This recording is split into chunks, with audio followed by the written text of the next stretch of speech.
रिश्ता ही तो था, टूट गया। साथ ही तो था, छूट गया। दिल ही तो था, किसी और पे आ गया होगा। पहले मैं अजनबी था, फिर अपना बना और फिर अजनबी बन गया। अब इंसान ही तो था, बदल गया होगा। 2 साल का रिलेशन था और तुझे 2 मिनट नहीं लगे मुझे छोड़ने में। पता है तुझे, तूने कोई कसर नहीं छोड़ी मुझे तोड़ने में। काबिल तारीफ तेरा दिल मेरा तोड़ना, काबिल तारीफ। और बताओ, जो किस्मत में नहीं है उसे गैलरी में संभाल के रखते हो ना। कैसी ये है दूरी। लोग कहते हैं कि रोने से कुछ नहीं मिलता, पर मेरी मानो, रोने से सुकून बहुत मिलता है।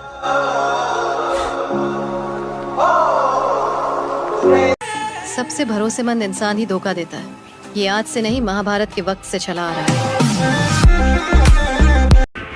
जब सही टाइम पे सही मौका होता है, हम डिसीजन नहीं बना पाते, और जब मौका हाथ से निकल जाता है तो पीछे बचता है रिग्रेट। आपने अक्सर अपने बड़े बुजुर्गों को घर पे बात करते हुए सुना होगा कि अगर मैं उस टाइम पे ये चीज कर लेता तो आज मैं अपनी जिंदगी में वहां होता। करा क्यों नहीं? रीजन निकल के आता है डर। Guys, it would never be the perfect time. आज ही स्टार्ट करना पड़ेगा, तो start it now. Thank you.